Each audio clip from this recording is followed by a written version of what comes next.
semuanya. Saya Hanum dan kali ini kita berjumpa dalam suatu program yang sangat baru dan luar biasa. Namanya apa tuh? Bincang Asik. Dan seperti namanya, kita bakal berbincang-bincang singkat mengenai berbagai hal yang tentunya menarik dan luar biasa bersama bintang tamu kita yang tentunya juga luar biasa. Dan kali ini karena kita berbincang nih, tidak mungkin kan saya bakal berbincang sendirian, dan kali ini bintang tamu luar biasa kita adalah salah satu tokoh sastra yang sangat terkenal di Kalimantan Utara tentunya ya Bang ya. Mari kita langsung panggil saja Bang Ipin. Halo Bang. Halo. Ya, jadi gimana Bang, sehat-sehat? Alhamdulillah. Alhamdulillah sehat. Jadi kesibukannya selama pandemi ini gimana nih Bang?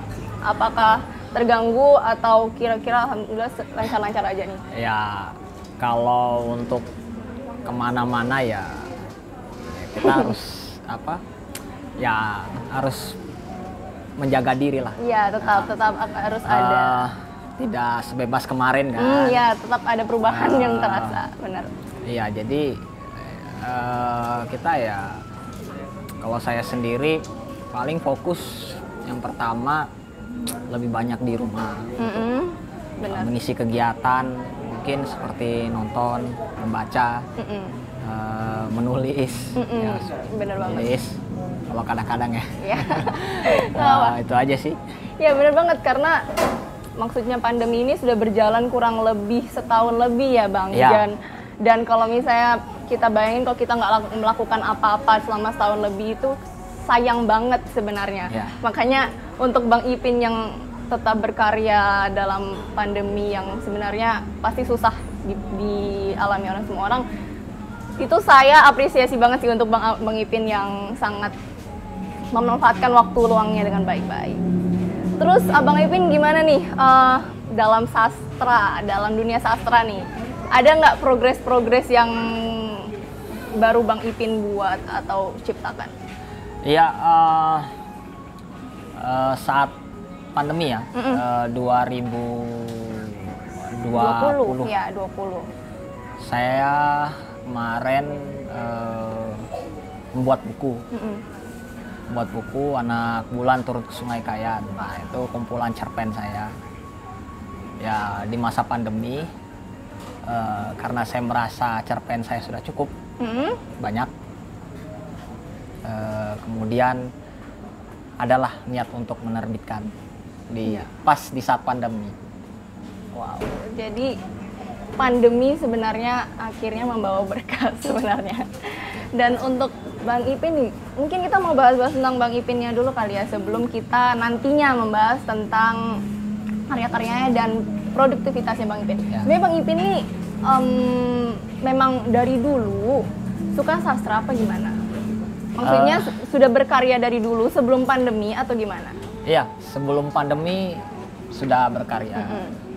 Saya mulai tertarik sastra itu belum lama sih. Kalau tidak salah itu tahun 2016 atau 17 ya. Waktu itu baca karya sastra punyanya Seno Gumira waktu itu, Seno Gumira Dharma, karya sastra. Dan itu tebal, itu kayak kitab kelas. Okay. Jadi ketika baca itu, satu halaman kayaknya kurang. Okay. Baca. Sampai...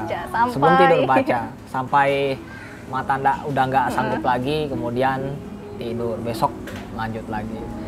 Dan saya kira itu sebuah pencapaian bagi saya karena kebiasaan saya kalau membaca itu sedikit halaman aja itu kan sudah bikin ngantuk. Iya bener. Tapi ketemu bacaan sastra itu, ya.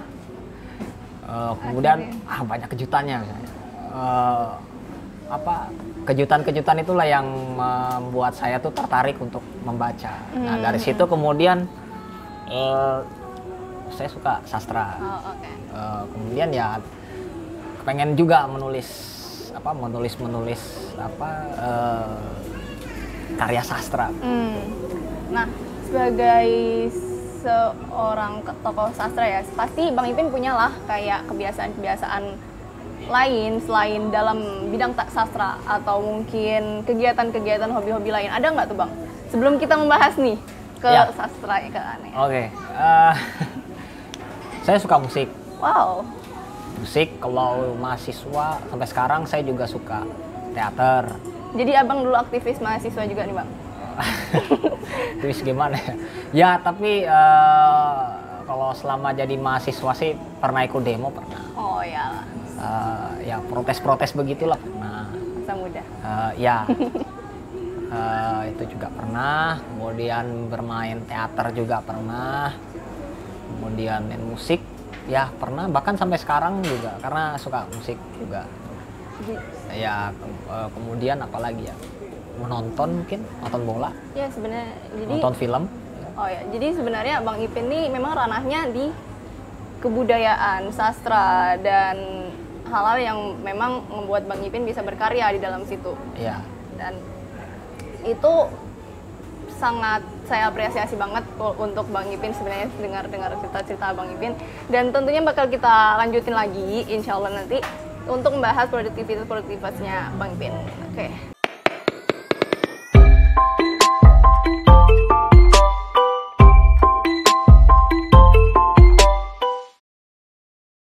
Kembali lagi dan masih bersama kami berdua di sini dalam sesi Bisik Bincang Asik, dan tentunya masih bersama bintang tamu kita yang luar biasa ini, Bang Ipin. Oke, sebelumnya Bang, sebelum kita berlanjut nih ke konteks sastra dan ke penulisan bukunya Abang nih, mungkin kita minum dulu Bang. Kita minum dulu. Boleh ya? Ya. Ini sambil rasa minum aja Bang, nggak apa. Siap. Nah, membahas tentang sastra dan sebenarnya sebelumnya sudah di-mention ya tentang bagaimana Bang Ipin itu bisa menyukai sastra dari membaca buku yang setebal kitab tadi ya.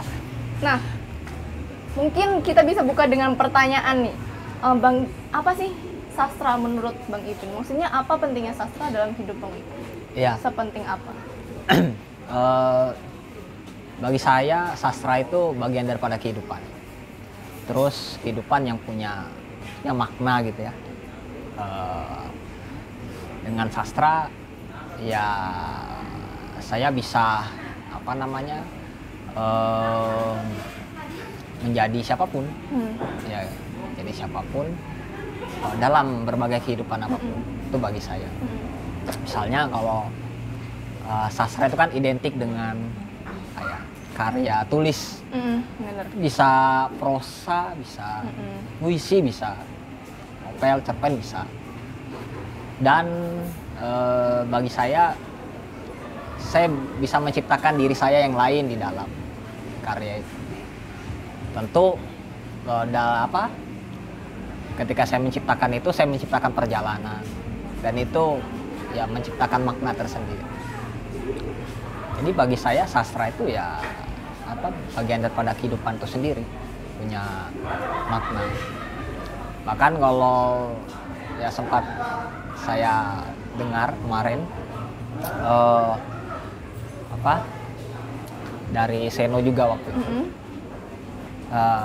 bahkan sejak bayi pun kita sudah sejak bayi pun itu kita sudah diperkenalkan dengan sastra. Kan saya bingung nih. Ya, benar. Di mana letaknya gitu kan? Ternyata orang tua itu misalnya memberikan nama gitu kan? Ya. Memberikan nama Nur misalnya. Siap. Kenapa sih diberikan nama Nur misalnya? Ya, karena dengan harapan orang tuanya misalnya, ya harapannya nanti kamu bersinar atau ya bercahaya dalam artian ya menjadi orang yang terpandang misalnya begitu kan, atau nama-nama lain yang mungkin ya harapan orang tua semoga anaknya bisa menjalani kehidupan yang baik seperti itu ya. Nah artinya oh ya juga berarti ada filosofinya juga begitu, makanya saya ya mulai tertarik. Dan akhirnya kenapa Bang Ipin memutuskan untuk berkarya dalam sastra? Karena banyak banget nih Bang, orang-orang yang suka sastra tapi hanya sebagai penikmat, benar. Dan Bang Ipin memutuskan untuk menjadi seorang yang berkarya dalam sastra. Apakah mungkin Bang Ipin pengen nuangkan semua apa ekspresi-ekspresi Bang Ipin pada sastra, atau mungkin hanya sebagai hobi-hobi? Ya, apa sebenarnya kedua-duanya. Oh, iya. Iya, sebenarnya kedua-duanya. Hobi itu kan selalu identik dengan suka ya kan. Nah, suka. Jadi ya ketika saya melakukan produktivitas, ya berarti harusnya saya harus menjalani dengan dengan rasa suka begitu, tidak karena keterpaksaan. Ya, Benar-benar. kan? Ya, saya sebelum ke sastra itu kan ke dunia tulisan yang lain dulu, seperti membaca esai, ya kan, baca esai, kemudian tertariklah menggarap esai.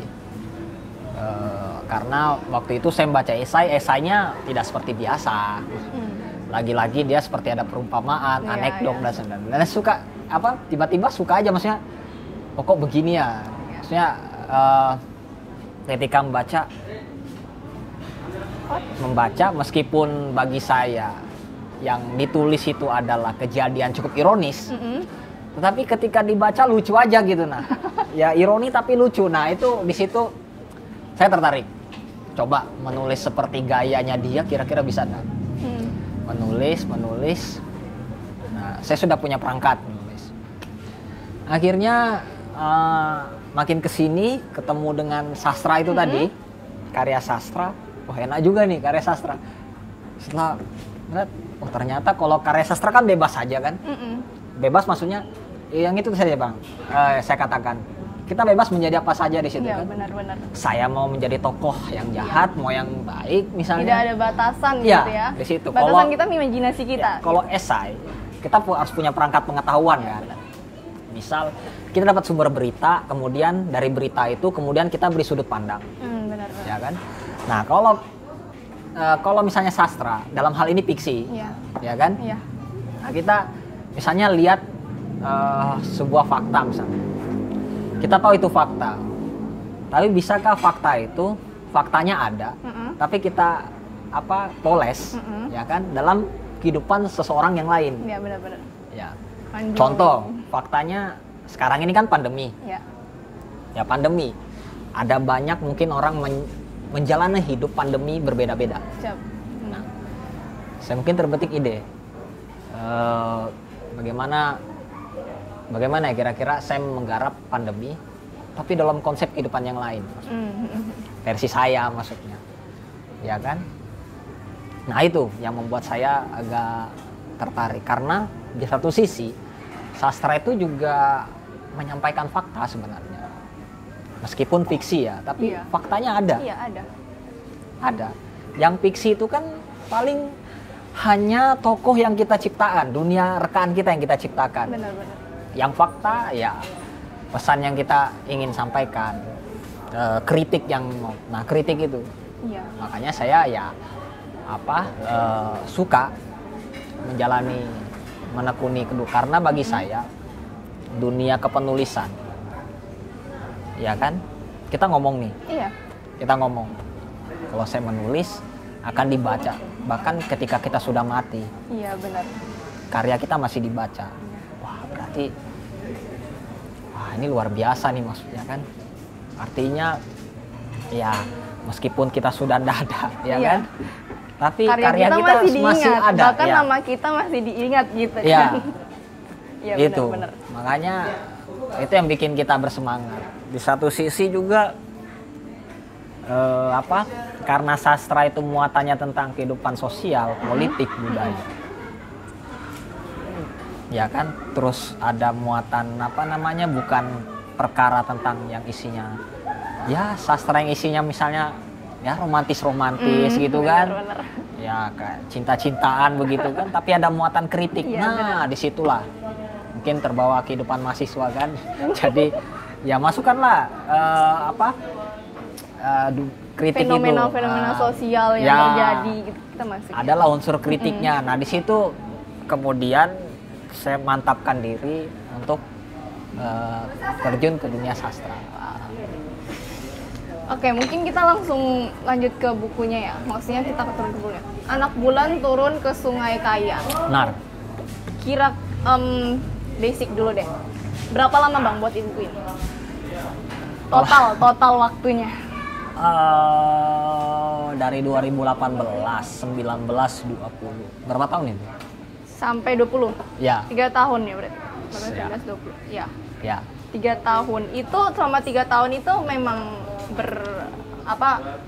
nulis terus atau ada break-break gitu? Yang selama 3 tahun itu, 3 tahun pasti ada break.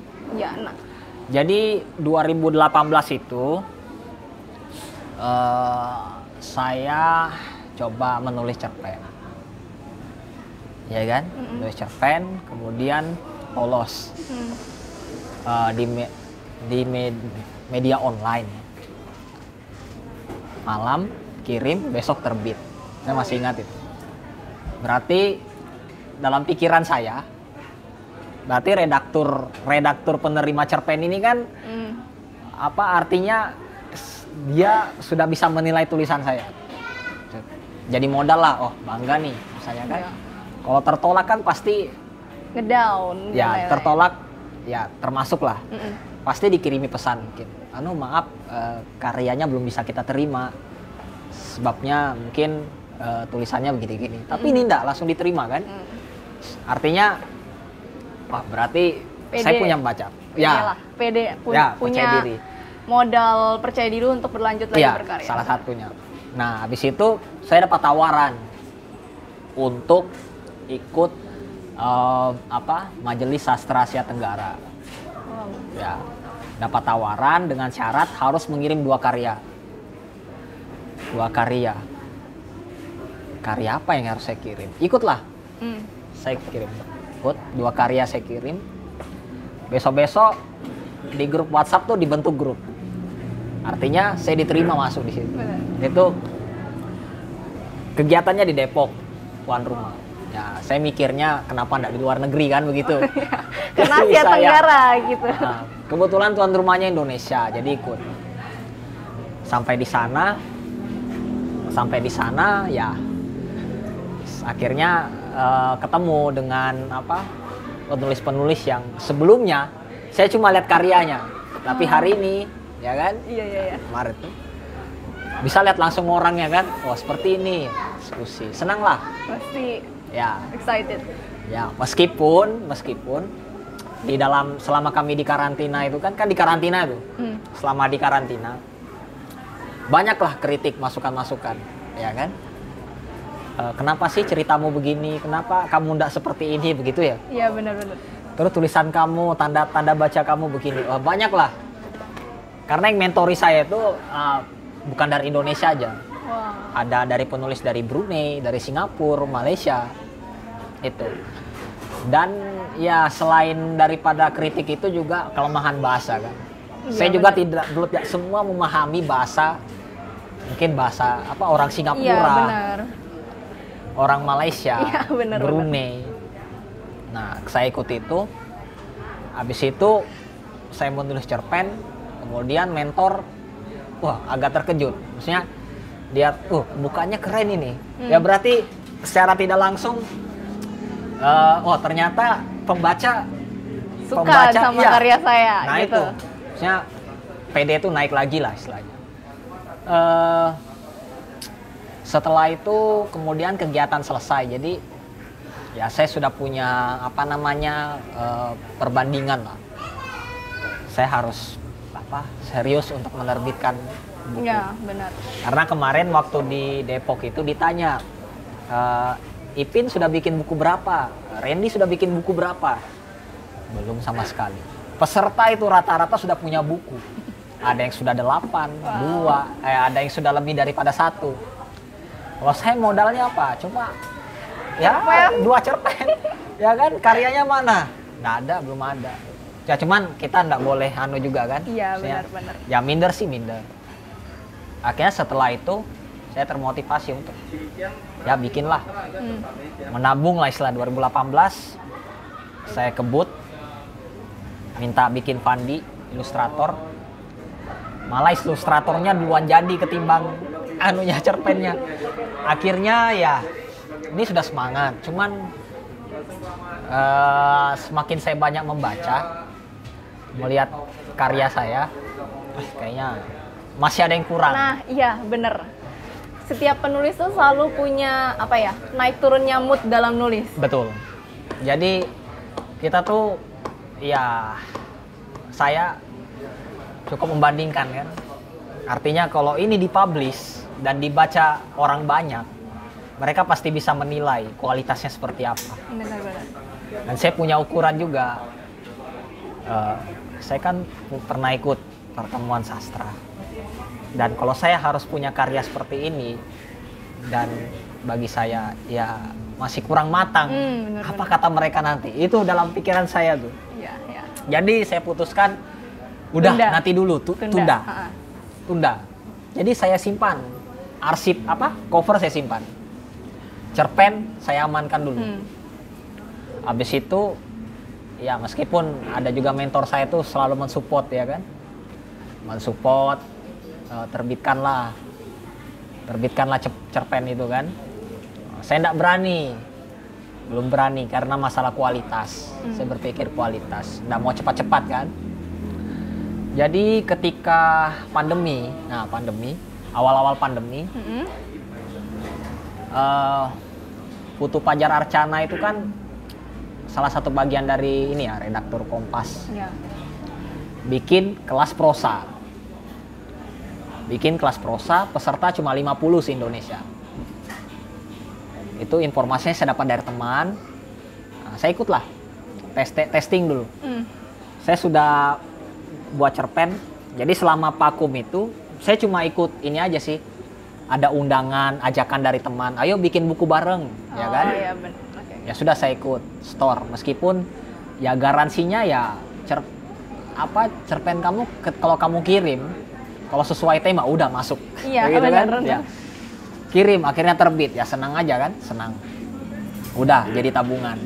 Habis itu ya ketika ada info prosa itu, dengan syarat harus mengirim 2 cerpen, ya kan? Kalau ingin jadi peserta kan diseleksi lagi tuh. Saya ikut, saya kirim cerpen yang sudah pernah saya arsipkan dan yang saya tulis tapi tersimpan di laptop aja, nggak terbitkan di media.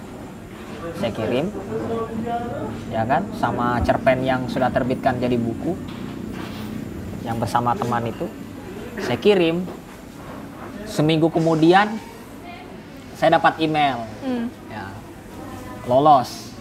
Nah, itu kan dia kerjasama dengan Arcana Foundation, kerjasama dengan kalau tidak salah Galeri Indonesia Kaya, ya, yang menurut saya lembaga yang cukup besar. Iya, benar. Nah, jadi di situ ya senang lah lolos kan, apalagi kuratornya kan dari koran Kompas tuh. Wah. Dari 172 katanya. Menurut informasi dari 172 yang diterima cuma 50. Nah, saya ikut, artinya berarti saya bisa nih menulis cerpen. Layak gitu. Nah, itu. Karya saya layak. Nah, itu berarti masih ada harapan lah, ya kan? Setelah ikut kelasnya, ya saya pikir kan cuma ikut kelas gitu, dengarkan materi, kemudian ternyata ada tugas. Tugasnya ya menuliskan tentang pembukaan cerpen. Temanya tentang seputar pandemi. Saya bingung ya kan baru pandemi nih, pandemi di Tarakan. Nah, saya bingung pandeminya seperti apa ya kan.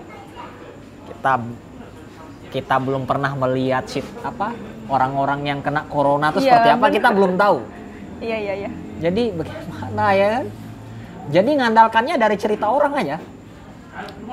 Ada keluarga misalnya dapat informasi kalau ada temannya kena corona dan seperti apa perlakuannya begitu kan. Ya, jadi saya pendengar ya. Jadi saya pancing dengan pertanyaan aja. Akhirnya sudah aku coba bikin. Ya dikritik, komentar pastilah. Ya kan, masalah pemilihan kata. Nah, besoknya setelah kelas berakhir, kami disuruh bikin karya dalam bentuk cerpen utuh, dan itu mau diterbitkan dalam bentuk e-book. e-book. Yang diterima cuma 20, sementara peserta 50. Nah, artinya Ya, 30 diseleksi lagi. Ya. Artinya 30 harus disisihkan kan? Benar. Seleksi. Aduh, bingung lah. Jadi saya lihat peserta itu ya pesertanya bukan peserta kemarin kalau menurut saya, karena peserta yang saya lihat itu peserta yang saya pikir sudah punya nama. Ya, sudah punya lama karya lah dalam ya. dunia ini. Dan ya sudah, saya mikir dengan tema seperti ini, terus pesertanya sekian, Insecure gitu ya, insecure. Ya sudah, udah garap aja, yang penting kumpul. Nah, cuman maksudnya mendatangkan ide itu seperti apa? Ya kan? Aduh, pandemi seperti apa sih situasinya nih? Yalah, lagi-lagi mendengar cerita keluarga itu tentang pandemi, akhirnya ya sudah aku garap. Tulis. Bulan puasa awal pandemi kalau nggak salah, tulis. Akhirnya sebelum tenggat kirim. Jadi hampir sebulan itu kan tidak ada kabar. Ya. Jadi peserta tuh bertanya-tanya, ini kapan Digantungin pengumumannya? gitu ya. Jadi saya juga ya bertanya juga kan, maksudnya enggak bertanya, cuman ya dalam hati penasaran gitu. Kan. Besok-besok dapat chat, ya kan? Silakan cek grup. Jadi panitia ngejapri tuh. Saya lihat grup, saya masuk, lolos, ya kan? Bermodalkan yang penting kumpul gitu ya, Bang. Kumpul. Dari 50 yang terima cuma 20, saya masuk, lolos. Ya senang lah ceritanya kan? Senang. Harus bangga. Artinya dikurasi, diseleksi kan senang. Pandemi, ya kan? Wah, berarti layak ini. Setelah itu kemudian timbul lagi semangat. Wah, ya udah, sudah diterbitkan e-book kan? Jadi sudah dibikinkan pengantar. Saya baca lagi cerpen saya terus yang lolos. Wah, kok bisa ya? Kok karya seperti ini bisa lolos begitu? Ya akhirnya ya sudahlah, saya kumpul cerpen-cerpen lama. Saya buat cerpen baru lagi, ya kan? Cerpen yang pernah lolos tadi ini saya ikutkan dalam antologi. Nah, jadi ya sudah, saya punya niat untuk terbitkan di tahun 2020. Nah, akhirnya dibantu sama mentor. Ya sudah. Yang kesulitan tuh pilih judul aja. Karena covernya sudah jadi dan mungkin aku tidak mau bikin ilustrasi lain, artinya ya aku fokus dengan judul itu. Sebelumnya kan Anak Bulan. Cuman karena di cerpen saya itu kebanyakan kata kuncinya adalah Sungai Kayan. Saya banyak ambil latar Sungai Kayan, artinya dimasukkanlah satu cerpen yang jadi cover. Ya. By the way, kenapa gitu Kak Bang tertarik dengan Sungai Kayan sebagai apakah iseng? Maksudnya iseng pakai nama Sungai Kayan aja atau ada ketertarikan sendiri dengan Sungai Kayan?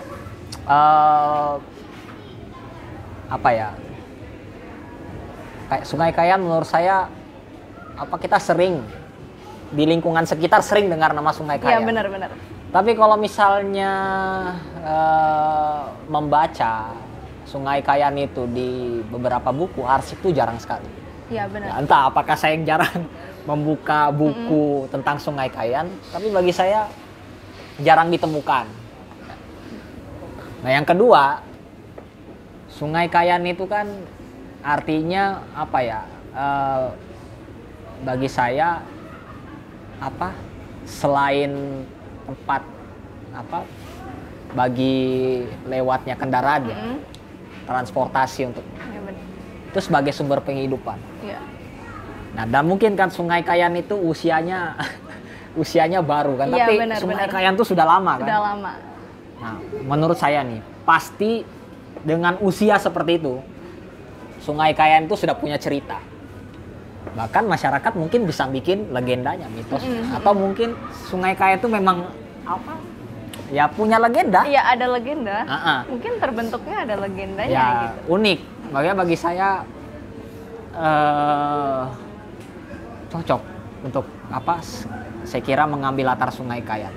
Karena pengalaman saya ya sering lewat di situ ya kan. kemudian pengalaman mandian juga misalnya.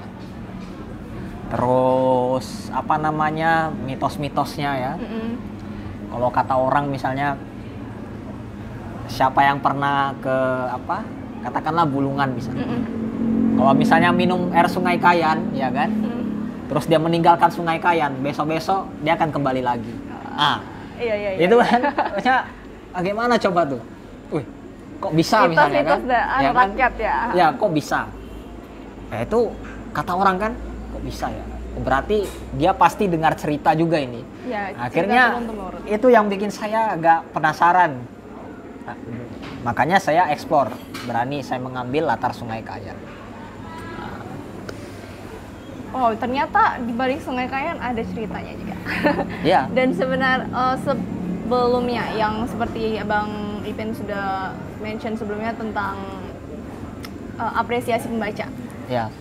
Memang sepenting itukah Bang apresiasi pembaca atau mungkin orang-orang yang membaca karya kita terhadap kita? Maksudnya seperti yang Abang bilang tadi, dengan orang apresiasi kita tuh bisa aja langsung inspirasi langsung keluar semua, kemauan dan mood langsung tinggi semua. Emang sepenting itu Bang ya untuk apresiasi pembaca untuk kita itu penting banget ya? Iya, bagi saya kan menulis itu tidak terlepas daripada kegiatan membaca, ya kan? Menulis untuk dibaca, artinya saya menulis bukan untuk diri saya sendiri, benar. Tetapi membagikan informasi, ya kan? Benar. Membagikan apa yang saya tahu kepada pembaca. Ketika itu diapresiasi, ya kan? Artinya saya bisa mempengaruhi pembaca. Ya benar. Artinya, ya kan? Artinya saya bisa mempengaruhi. Ya. Nah, dalam bentuk apresiasi itu, ya kan? Apresiasi. Nah, artinya saya bisa mengirimkan pesan. Nah, dari pesan itu kemudian dari pembaca itu ya bisa jadi kemudian dia akan menggali apa yang ada di dalam, ya kan? Yang semula belum pernah tuh saya melihat Sungai Kayan, ya, tapi benar. ketika kita menggarap Sungai Kayan, ya kan? Langsung. Di mana tuh ya? Ya kan dia tanya di mana itu? Penasaran, ya kan? Nah, terus juga kemarin, kenapa judulnya Anak Bulan Turun Sungai Kayan? Sampai dibilang, kamu ini mau menciptakan legenda baru ya? Ya, ya namanya ya 50 tahun lagi misalnya. 50 tahun lagi mungkin orang Kaltara misalnya menganggap Sungai Kayan itu anak bulan itu pernah turun ke Sungai Kayan. Padahal itu kan cuma judul novel. Ya, judul cuma cerita, cuma imajinasi ya, meskipun saya memasukkan unsur fakta misalnya. Ya kan? Nah, bisa jadi ya, artinya kalau dia mengatakan seperti itu artinya dia merespon kan. Nah, benar. Merespon tuh bagi saya ya itu apresiasi bagi saya sendiri juga. Bangga lah Bang. Iya, Bangga artinya tersampaikan gitu. Karya kita bisa menggugah hati orang, Ya. pasti jelas. Ya, Terus itu. kan sebaliknya nih, kalau misalnya ada orang yang mengkritik Abang kayak tadi itu, banyak senior-senior dalam dunia sastra yang mengkritik Abang. Ya. Kira-kira pernah nggak sih Abang tuh ngerasa down banget sampai kayak ngerasa aku nggak bisa lagi nih berkarya? Pernah nggak Bang? Ngerasa down ya? Down Ya, sih. ada sih. Pasti ada. Ada. Dan cara ngatasi down-nya itu loh Bang, Masih gimana? ada. Kalau cara mengatasi, ya kan? Ya, saya sih kalau cara mengatasinya dengan yang pertama yang saya lakukan adalah saya lebih banyak membaca lagi. Banyak belajar lagi. Iya, itu membaca sambil belajar. Jadi, misalnya hari ini saya berpatokan dengan satu buku, kemudian semacam influence lah. Tetapi mungkin ada kritik juga. Nah, dari kritik itu kemudian ya sampai coba baca karya ini misalnya. Jadi kamu bisa mengenal mengenal bentuk-bentuk karya lain misalnya. Nah, itu juga menjadi catatan buat saya untuk ya bisa berkembang lebih baik lagi. Jelas sih. Kalau dalam sebuah perjalanan pasti ada kritik-kritik yang memang seharusnya kita telan untuk bisa menjadi lebih baik lagi. Ya benar. Selain itu Bang, saya juga nih penasaran. Abang kira-kira kenapa memutuskan untuk mencetak buku? Maksudnya dalam era digital sekarang banyak banget nih orang-orang yang akhirnya berkarya lewat digital book juga, dari e-book dan lain-lain, dan ada juga platform-platform sekarang yang sudah menyediakan fasilitas untuk para penulis-penulis untuk menulis online aja. Kenapa abang sampai memutuskan mencetak buku? Memutuskan untuk cetak buku? Ya, ya tentu yang pertama ya. Yang pertama, saya tentu ada bagaimana suasana lain ketika berhadapan dengan buku cetak. Ya, benar. Ketimbang berhadapan dengan buku e-book. Pasti ada Ya, agak beda tuh. Saya sebagai pembaca jelas beda sih. Ada beda. Kenapa? Kalau misalnya ketemu buku cetak, ya kita ketemu buku cetak. Iya. Tapi misalnya kalau di e-book, nah e-book ini kan hanya bagian saja. Sementara aplikasi lain kan banyak. Iya, benar. Tidak menutup kemungkinan kita akan tergoda untuk membaca yang lain. Nah, kalau ini kan fokus. Iya. Ya itu salah satunya. Makanya nah selain itu, ya kan, alasan saya sudah dari dulu memang kepengen punya buku yang memang bendanya ada. Ada kepuasan sendiri kalau sudah punya itu, ya kan? Bangga gitu. Ya. Kalau misalnya saya megang ini aja lah. Kan begini nih. Ya bukan maksudnya ini ya pamer misalnya. Iya, nggak apa-apa. Foto. Kalau saya pegang e-book, Iya. masa pegang HP kan? Nanti dikira kamu endorse HP misalnya kan. Nah kalau misalnya buku kan Ada bendanya. ya, selamat ya, apa kan, Bang Ipin punya karya baru nih. Nah kalau misalnya pegang e-book, selamat ya Bang Ipin, itu apa? Lagi promosi HP atau ya kan? Nah jadi ya itu inilah apa yang menurut saya penting untuk buku cetak, karena bagi saya masih dibutuhkan sekarang, meskipun sudah banyak beredar e-book, bahkan lebih murah ketimbang buku cetak. Nah, iya. Bener gitu. Bahkan lebih ya, tetapi itu kan soal selera. Kalau misalnya dia tertarik baca e-book, silahkan.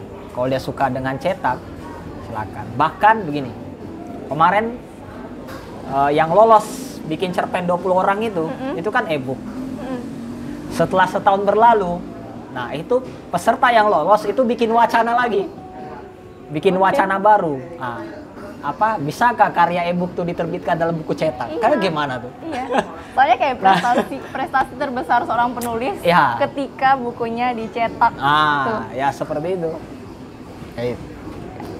Nah, menurut abang sendiri nih, kalau misalnya dari platform-platform online, apakah kira-kira worth it nggak sih untuk para penulis-penulis, apalagi yang penulis-penulis pemula nih, untuk mencoba di platform-platform online? Kayak beberapa banyak lah, nggak perlu disebutin, banyak banget platform-platform online yang sekarang sudah bisa mengembangkan kreativitas penulis-penulis muda. Menurut abang worth it nggak kira-kira kalau kita mencoba di situ? Soalnya abang dulu kan nggak mencoba di situ dulu kan, awalnya cerpen-cerpen nulis-nulis gitu kan. Kalau misalnya kita mencoba di platform online sekarang ini, digital, di zaman digital, kira-kira worth it nggak bang? Iya, menurut saya penting. Dan kenapa saya katakan penting? Yang pertama, itu kan bisa diakses kemana aja. Ya benar. Nah sekarang ini ada platform, ya kan, yang menyediakan untuk penulis menulis dan dibayar. Nah iya ada. Ada seperti itu. Bahkan ya dia bersedia membayar bahkan kalau tidak salah itu hitungannya sudah bukan mulai ratusan, bahkan sampai jutaan bisa dapat. Dan itu mungkin menjadi motivasi juga untuk yang pertama barangkali si punya website ingin mengapresiasi.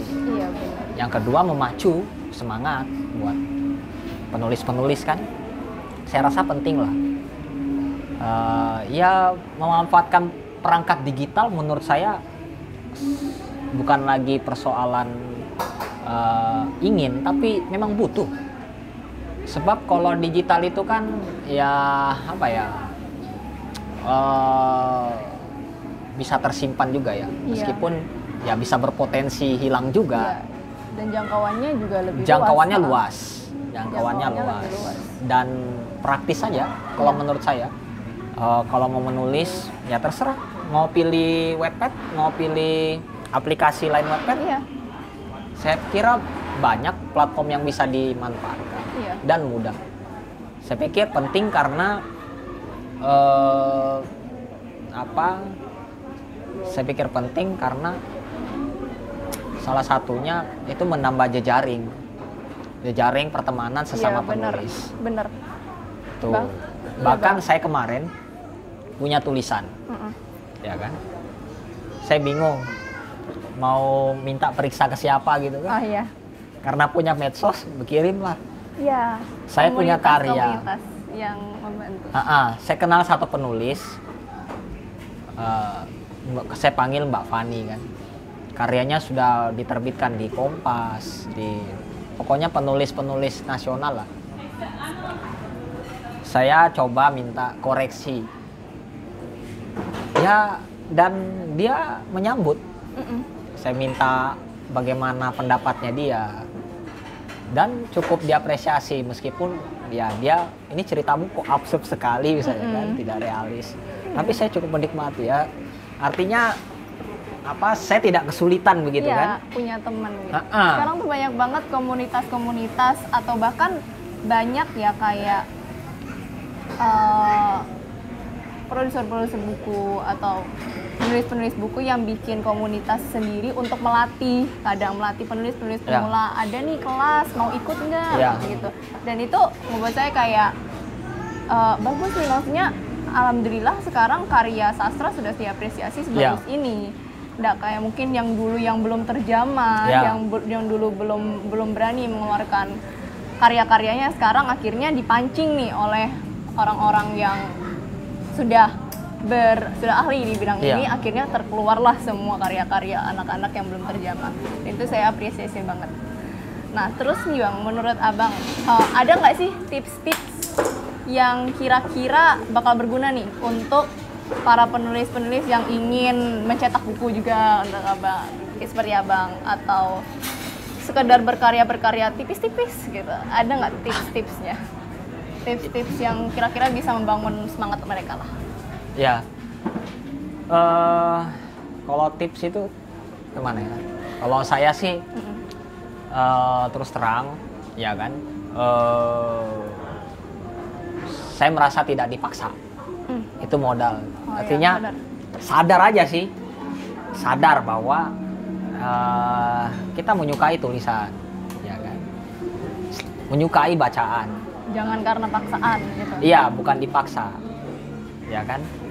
Bagi saya itu modal, ya kan. Kalau kita sadar bahwa kita tidak dipaksa, sadar kalau kita suka, otomatis ketika dalam melakukan proses kreatif karya, menurut saya ya dia tidak akan mundur, meskipun dia pasti menghadapi situasi di mana dia mengalami istilahnya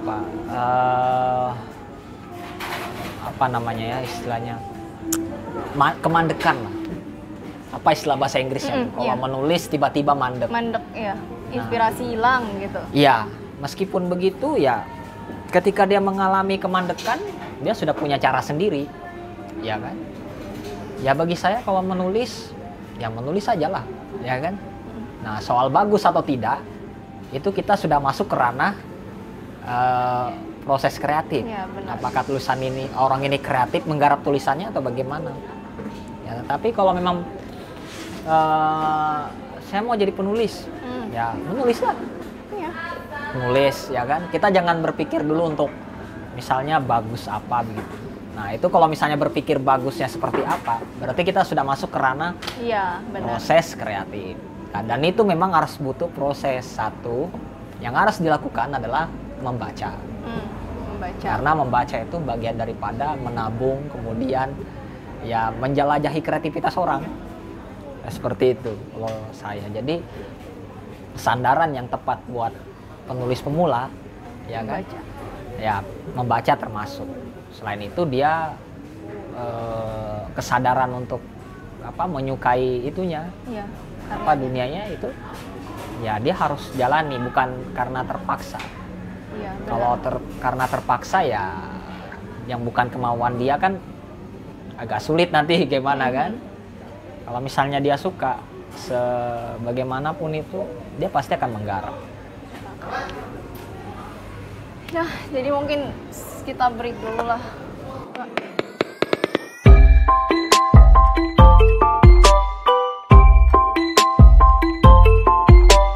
Ya, balik lagi masih bersama saya dan Bang Ipin dan masih dalam sesi bisik bincang asik. Nah, mungkin kita sekarang bakal bahas tentang relativitasnya sastra dalam masyarakat. Nah, saya dengar-dengar nih Abang ada tergabung dalam komunitas baca Kaltara, ada Taman Baca. Taman Bacaan Masyarakat. Ya, benar. Nah, kira-kira menurut Abang nih, gimana sih? Karena ini di Kaltara ya, kita ngomongin Kaltara aja dulu nih, sebelum ngomongin Indonesia. Menurut Abang gimana sih tingkat literasi di Kaltara ini? Ya, kalau menurut saya tingkat literasi dari tahun ke tahun menurut saya meningkat lah. Meningkat ya? Ya, karena pengaruh ini juga informasi kan sudah bisa didapat dari mana saja. Ya kan, artinya mereka dapat informasi, artinya ada pengetahuan di sana ya, meskipun informasi ini terkadang bisa ya sumbernya kadang-kadang juga ya tidak jelas, ya, tidak ya jelas. kan. Nah, terus juga selain itu buku-buku terutama TBM, Taman Bacaan Masyarakat, kan salah satu lembaga yang konsen untuk mengembangkan literasi di tengah masyarakat. Nah, di TBM itu kemudian ada yang namanya donasi buku, ya kan? Donasi buku karena kita mendapatkan jaringan itu, kawan-kawan pegiat literasi, akhirnya buku-buku itu bisa kita dapat, ya kan? Nah, kita dapat, kemudian di Kaltara khususnya teman-teman itu kan dimotivasi bagaimana bisa ada kegiatan literasi lah, meningkatkan kesadaran literasi. Salah satunya membentuk sebuah wadah itu kayak taman bacaan, ya kan, dengan harapan bagaimana buku-buku ini bisa dekat dengan masyarakat. Kan ada tuh yang bilang misalnya susah dapat buku karena tidak ada toko buku jauh misalnya. Susah dapat buku karena buku mahal misalnya kan, maunya yang gratisan. Ya, itu masalah-masalahnya yang dalam masyarakat. Meskipun ada ya misalnya sumber mengatakan bahwa minat baca masyarakat itu rendah. Iya, benar. Tapi ada juga yang bantah. Ya bukan minat bacanya, tapi ketersediaan fasilitas penunjang itu Jadi, membaca itu. Menurut Abang itu minat baca masyarakat itu sebenarnya tinggi, tapi fasilitasnya. Ya, menurut Abang. Ya ada kecenderungan ke situ. Karena bagi saya begini. Oke lah, misalnya kalau yang terbiasa dengan buku menganggap buku sudah biasa. Tapi kalau misalnya orang yang belum pernah melihat buku, ya kan, pasti ketemu buku kan, wah hal baru nih. Iya. Apalagi kalau misalnya bukunya bergambar, ya kan. Iya, benar. Oh menarik nih, dibuka-buka, ya kan. Buka aja dulu, lihat. Nah, berarti bagi saya ketika hal baru itu datang, ya mereka tertarik lah, ya kan. Nah selanjutnya kan, ketika dia tertarik, bagaimana buku itu kemudian bukan hanya bisa dilihat dari sampulnya saja atau gambar-gambar pendukung, tetapi bagaimana tulisan yang ada di situ membuat mereka tertarik tertarik buat membacanya begitu. Benar. Kan. Dari situlah kemudian ya kita butuh buku memang. Bagaimana buku-buku bisa datang dulu deh. Iya, benar. Bukunya Itu dong. bagaimana bisa datang dulu, ya soal nanti dia Mau mau baca atau atau tidak, ya kan nanti bukan kerja sendiri kan, pasti relawan kan punya strategi, Iya, ya benar. kan? Nah, iya, strategi. Punya strategi, entah bikin kegiatan, ya kan? Nah, yang membuat dunia buku itu ya Menarik gitu bukan ya. hanya sekedar dunia membaca, tetapi Diskusi. ya dan diskusi, lain-lain itu. panggung berkarya juga ada. Ya jadi kalau menurut saya setiap tahun meningkat lah, meskipun kalau dikatakan signifikan, menurut saya belum. Tetapi pelan-pelan. Karena begini, bagi saya literasi itu indikatornya bukan dilihat ketika misalnya begini. Ada kegiatan membaca nih, Iya. baca buku. Kita foto, set, posting, set.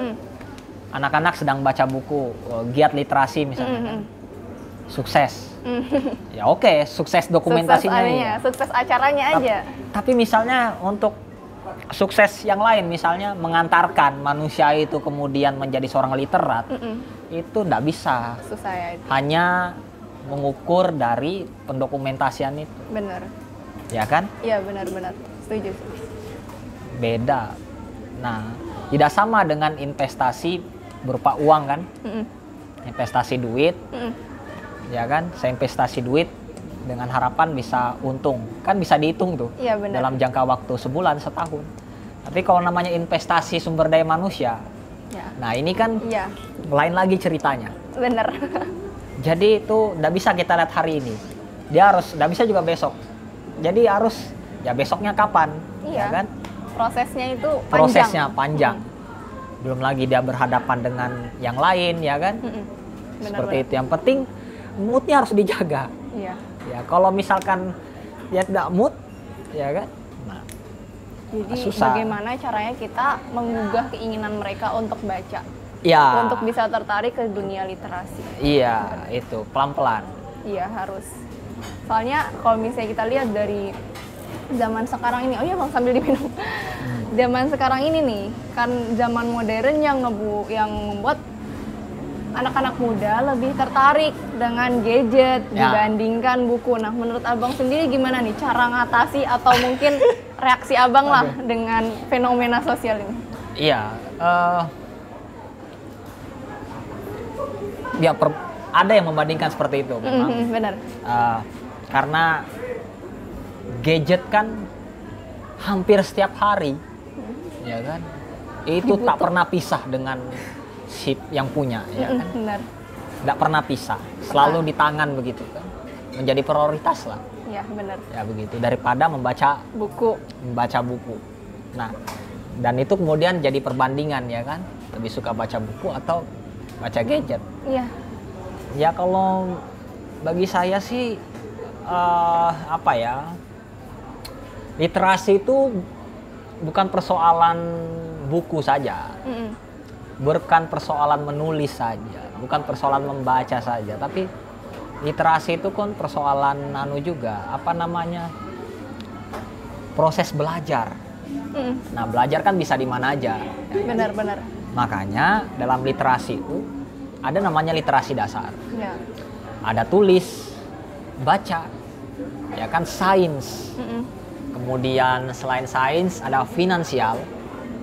Kemudian ada budaya dan keluargaan. Terakhir ini literasi digital. Nah, Itu digital dia. itu ada literasinya, ya kan?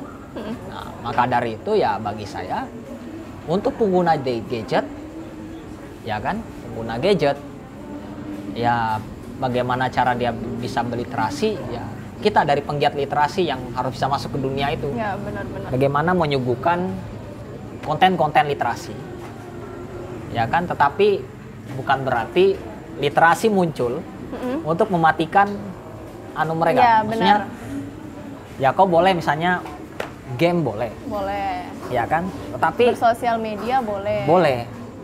Tapi apakah itu tidak ada unsur literasinya? Iya. Menurut saya ada. Ada. Nah, di mana adanya? Nah, di situ pekerjaan daripada penggiat literasi atau pekerjaan bagi yang si pelaku tadi. Kalau dia ingin cari tahu, ya kan? Contoh nih, anak-anak main game, ya kan? Main game. Saya nggak tahu game seperti Mobile Legend itu cara memainkan seperti apa. Iya, benar-benar. Saya sempat diketawain dulu itu. Mobile Legend atau main game itu, saya mau dulu nih, kau mainkan dulu game saya. Saya main, jalan terus gitu kan. Nggak main pukul. Ya. Malah masuk sarang lawan itu kan, dipukuli terus, ketawa. Jadi teman saya ketawa. Oh, emang nggak tahu main atau niat main atau nggak tahu main ya? Emang nggak tahu. Tetapi begini,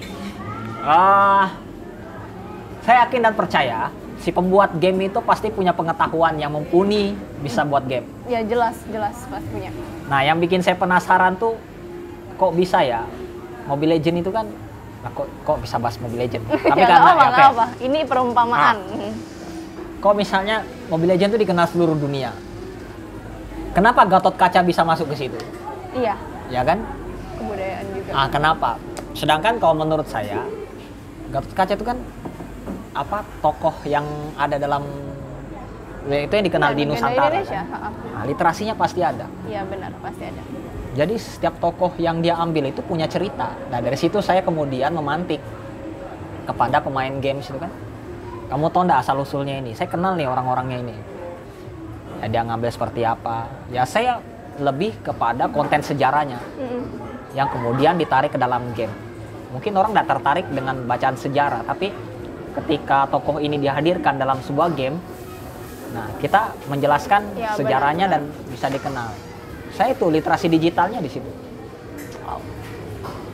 Sebenarnya ya memang sih, saya setuju banget mengenai apapun yang Abang bilang tadi tentang literasi dan semua relativitasnya pada masyarakat. Nah, menurut Abang nih, kira-kira sebagai pesan terakhir deh sebelum acara ini ditutup, karena tanpa sadar setelah kita berbincang-bincang tadi kita sudah berada di penghujung acara, teman-teman. Dan mungkin satu dua kata deh dari Abang buat menjadi pesan atau kesimpulan atau amanat untuk para pembaca muda. 1-2 kata aja. Ya, kalau membaca, kira-kira membaca itu kan pesan memang deh, pesan. Iya. Pesan saya sih tadi tuh, pertama, ya kalau mau jadi penulis, ya memang jangan hanya karena keterpaksaan, maksudnya lakukan dengan hati yang lakukan aja. Benar. Dan itu bisa mengantarkan untuk bisa melancarkan itu. Yang kedua, untuk pembaca yang muda ini, ya kan, bagi saya literasi itu bukan persoalan kecakapan, ya kan, tapi lebih kepada kesadaran. Iya, benar-benar. Karena kalau tanpa kesadaran, ya percuma juga. Iya, benar. Ya kan, meskipun dia rajin baca buku atau apa, tapi kalau misalkan ilmu yang dia dapat terus tidak dia penerapannya misalnya, pengamalannya begitu kan, berarti dia belum punya kesadaran. Ya bagi saya sih harus memiliki kesadaran untuk. Jadi ketika misalnya kamu berliterasi cuma mau aja, gaya misalnya ya. Tapi kalau dia misalnya sadar bahwa mengkampanyekan literasi itu penting, bagi saya ya itu sebuah istilahnya hasil yang didapat dari kamu berkegiatan literasi. Iya, berproses itu ada hasilnya. Ya. Jadi teman-teman, itu dia tadi pesan dan sedikit satu amanat lah dari Bang Pipin untuk teman-teman semua yang mungkin ingin mencoba untuk memasuki dunia sastra gitu ya. Dan untuk teman-teman, sebelumnya saya mengucapkan juga terima kasih karena sudah menonton acara ini. Dan untuk Bang Ipin juga terima kasih Bang atas ilmu-ilmunya dan cerita-ceritanya yang sangat mengasihkan. Saya Azhara Zanum dan saya pamit undur diri. Assalamualaikum warahmatullahi wabarakatuh.